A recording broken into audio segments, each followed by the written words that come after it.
Nongeye kubasuhuza mbaha ikaze muri iki kiganiro mbifuriza amahoro n'imigisha Imana itanga.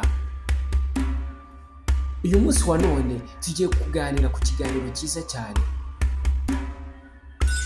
uko urubyiruko rwakwifashisha ikoranabuhanga mu gukora bizinesi idasaba igishoro.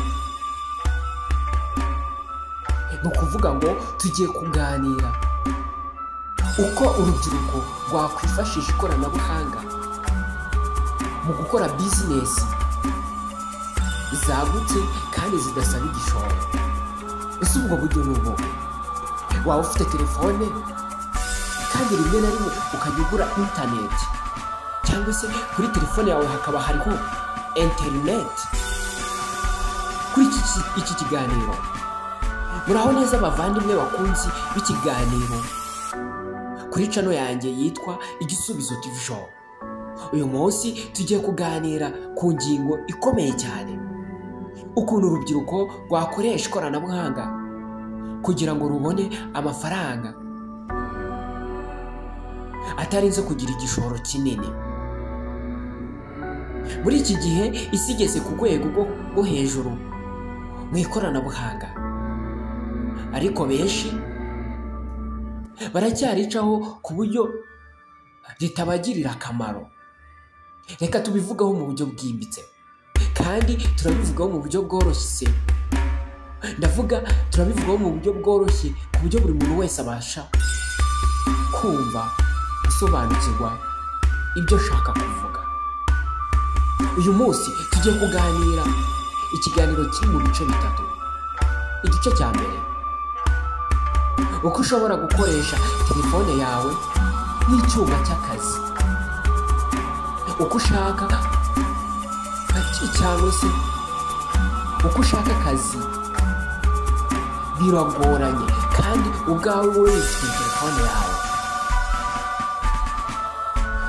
Uko ushobora gukoresha telefone yawe nk'icyuma cy'akazi. Ushobora gukora ibintu byinshi: gufotora, gufata videwo, gukoresha design, kwamamaza ku mbuga nkoranyambaga, cyangwa kugurisha ibintu by'abandi ukabona inyungu. Izi ni business ushobora gukora ukoresheje telefone yawe. Icyo usabwa ni ukumenyekana no kumenyana n'abo ngabo bafite ibyo bicuruzwa. Ntibisaba kuba ufite iduka, bisaba gusa kuba ufite ubwenge bwo gukoresha ibyo ufite. Igice cya kabiri, amakuru ni amafaranga. Amakuru ni amafaranga. Ushobora gukora channel ya YouTube cyangwa TikTok igatanga ubumenyi, ukigisha abandi cyangwa ukavuga ibitekerezo byubaka. Iyo ukora ibintu bifasha abantu, buhoro buhoro usiga ubonye amafaranga. Kandi iyo umaze kubona amafaranga binyuze muri channel wakoze kuri YouTube cyangwa se TikTok, bikurinda gusabiriza akazi. Igice cya gatatu, kwigira ku bandi no gukorana n'abandi. Kwigira ku bandi no gukorana n'abandi. Ntukagire isoni zo gutangirira ku tuntu duke, cyangwa se gutangirira ku gishoro gike. Shaka inshuti mufite intego imwe. Please, shaka inshuti mufite intego imwe. Mwikorere ikintu gito nko gukora app, kugurisha ibintu kuri WhatsApp, cyangwa gutangaza, cyangwa se ugatunganya content.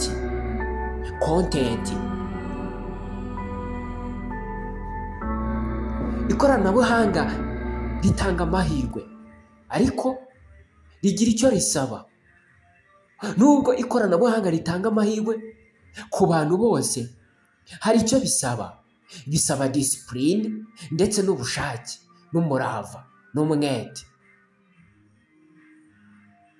Soza muri make, ntibisaba igishoro kinini kugira ngo utangire bizinesi muri iki gihe.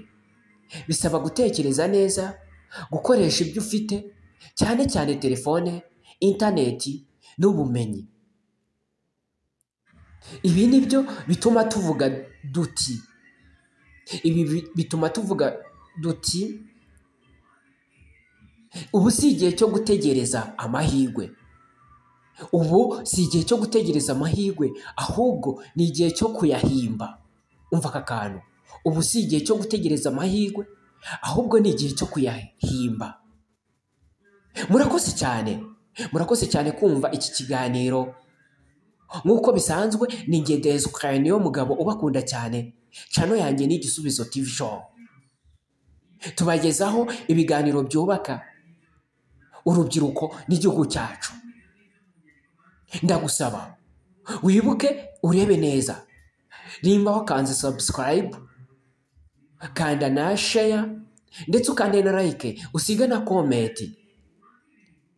Usige comment ivuga kuri iki kiganiro cyangwa se ikindi kiganiro wifuza ko nagukorera. Ndagushimiye ngusabira amahoro n'imigisha, ngusabira umutuzo mu byo ukora byose, ngusabira guhaha ukaronka.